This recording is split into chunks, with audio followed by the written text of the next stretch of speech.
Olá, seja bem-vindo, seja bem-vinda a mais um momento devocional da Congregação Evangélica Luterana Cristo Redentor, aqui de Copacabana.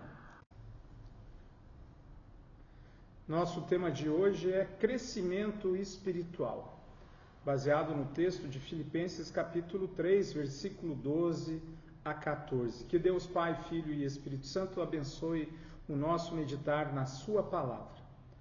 Uma das coisas que mais preocupa um pastor é que os congregados, os membros da sua igreja, não fiquem estagnados na sua fé, mas que cresçam no conhecimento da palavra e que a sua fé esteja fortalecida, crescendo. O conhecimento, a santificação, sendo alimentados e gerando frutos. Esse crescimento ele é possível pela ação do Espírito Santo. O Espírito Santo age através da palavra de Deus, através da Santa Ceia, nos fortalecendo, nos fazendo confiar cada vez mais em Cristo Jesus como o nosso Salvador. O apóstolo Paulo, como também pastor, como guia dos cristãos da cidade de Filipos, está preocupado também com a vida espiritual dos membros da igreja daquela cidade. E ele escreve: não que eu já tenha recebido isso ou já tenha obtido a perfeição, versículo 12 de Filipenses 3, mas prossigo para conquistar aquilo para o que também fui conquistado por Cristo Jesus. Irmãos, quanto a mim, não julgo havê-lo alcançado, mas uma coisa faço. Esqueço-me das coisas que ficam para trás e avançando para as que estão diante de mim. Prossigo para o alvo, para o prêmio da soberana vocação de Deus em Cristo Jesus. Todos, pois, que somos maduros, tenhamos este modo de pensar, e se alguma coisa vocês pensam de modo diferente, também isso Deus revelará para vocês. Seja como for, andemos de acordo com o que já alcançamos. Paulo fala que ainda não está perfeito, que ainda não alcançou a perfeição em Cristo. Essa perfeição é só quando estivermos com Cristo na eternidade. Mas essa caminhada rumo ao céu é uma caminhada em que nós somos chamados, assim como os cristãos que receberam essa carta de Paulo, a crescer, sermos maduros espiritualmente. Como anda a sua fé? Sente-se forte, fraco? Confia de fato que Jesus Cristo morreu por você na cruz e perdoou todos os seus pecados? Confia que entrará no céu aquele que crê em Jesus Cristo? Confia que com a força que Ele dá você pode enfrentar toda e qualquer situação? Esses são alguns sintomas, alguns testes que nós podemos fazer para saber como anda a nossa fé. Mas também na questão de não cair nas tentações, de suportar as ciladas do inimigo, de colocar em primeiro lugar o reino de Deus, confiar que Deus cuida de nós, realmente olharmos para o nosso coração e vermos em quem confiamos. Quem ou o que é o mais importante na nossa vida. Paulo, nesse texto, desafia os cristãos a crescerem, a continuarem prosseguir. Obviamente que teremos obstáculos, obviamente que teremos altos e baixos. A vida do cristão não é só subindo e avante, oscilamos, caímos, mas é importante lembrar que nós temos um grande aliado que é o Espírito Santo que mora dentro de nós e que atua através da palavra de Deus. Mas como ele vai atuar se eu não abro a palavra de Deus? Se eu não confio no que a palavra de Deus me diz como verdade e acabo tomando uma decisão contrária a ela? Por isso nós falamos de santificação. É um processo que começa no dia da nossa conversão, em que o Espírito Santo vai agindo dentro de nós, fortalecendo a nossa fé, afogando diariamente a nossa velha natureza. Por isso que na vida do cristão a lei de Deus ainda se faz presente, como freio, como espelho e como norma de vida, que nos aponta qual é o caminho, por onde andar, qual caminho trilhar. Eu sei que é muito difícil. Eu estou no mesmo barco que vocês, na mesma caminhada, prosseguimos para o mesmo alvo, mas fraquejamos, somos rebeldes. Será que há alguma saída? Claro que há. O retorno, a metanoia, o arrependimento, dar meia volta, eu estou no caminho errado, estou indo contra a vontade de Deus. Pare. A lei de Deus me diz, me freia. Não. Agora a força para retornar vem exatamente de Jesus, vem do Espírito Santo, vem do nosso Deus, que nos move, que nos faz voltar e seguir rumo à eternidade presenteada por Jesus.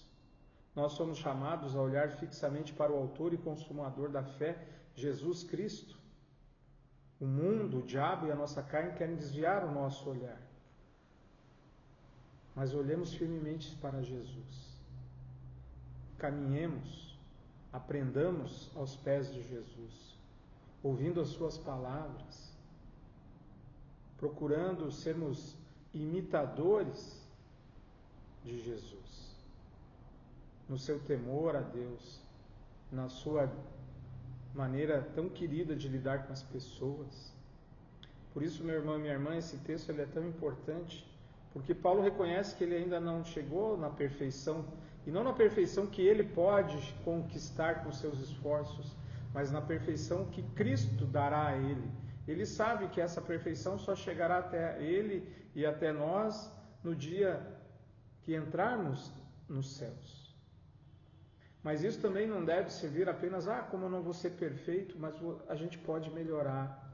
E esse melhorar não é no sentido de ser merecedor da vida eterna, do perdão dos pecados, mas é um melhorar em que a gente consegue viver em paz com o nosso semelhante. É por isso que viver reconciliado com Deus é viver em paz. Nós estamos estudando, nos nossos estudos, a questão do diabo segundo a Bíblia, e uma das obras do diabo é ser o acusador. Ele acusa, ele fica o tempo todo nos lembrando dos nossos pecados, nos lembrando da justiça de Deus, da santidade de Deus, e isso começa a gerar dentro de mim um medo.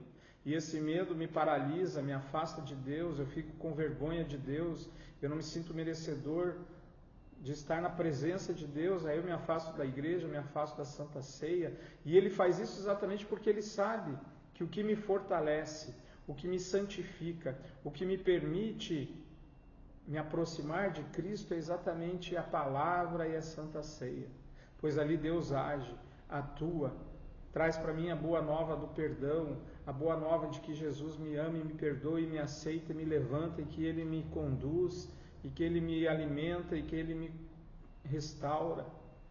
Mas o diabo quer que eu não acredite nisso, ele quer que eu olhe para o oposto, enquanto a palavra diz, olha firmemente para Jesus.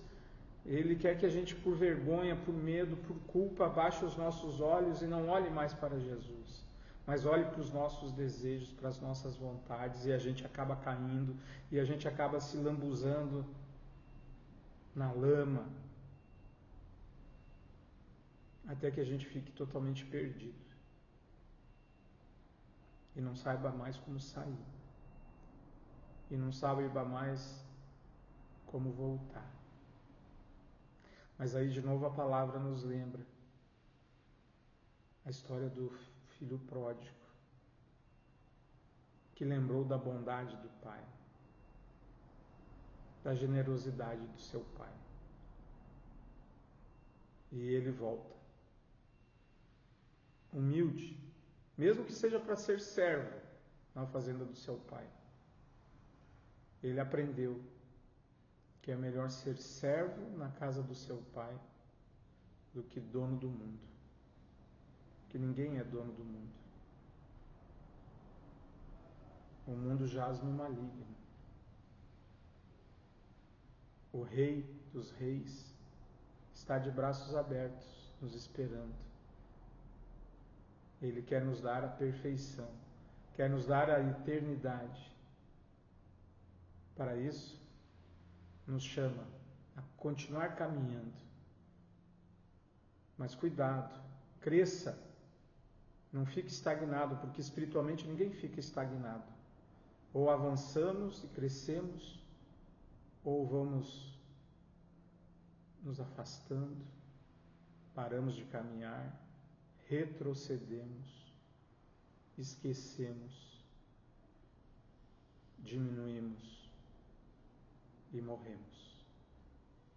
Que Deus nos ajude a olharmos firmemente para o autor e consumador da fé, Jesus Cristo. Amém. Vamos orar? Querido e bom Deus, obrigado por ser um Deus generoso, bondoso, amoroso. Pedimos que nos fortaleça na fé em Ti, para que continuemos crescendo no conhecimento da Tua palavra. Dá-nos, Senhor, do querer beber, se alimentar da Tua palavra, para que, fortalecidos por ela e pelo sacramento da ceia, possamos diariamente crescer espiritualmente, nos tornando cada vez mais maduros, nos tornando cada vez mais santos nesse processo de santificação. É o que nós pedimos em nome de Jesus. Amém. Muito obrigado. Que o Senhor te abençoe e te guarde, que o Senhor faça resplandecer o seu rosto sobre ti e tenha misericórdia de ti. Que o Senhor sobre ti levante o seu rosto e te dê a paz. Amém. Convido você a estar conosco no culto no próximo domingo, 10h30. Também temos o culto no sábado, 20 horas, na Barra da Tijuca, lá no Rio 2.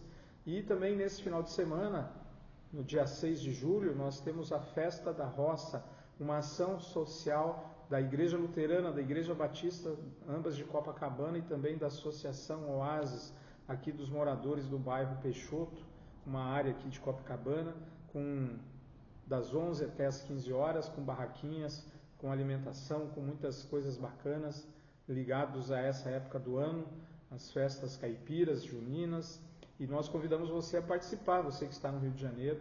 É uma maneira também de nós colaborarmos com instituições que estão ajudando na reconstrução das vidas depois daquela tragédia das enchentes do Rio Grande do Sul.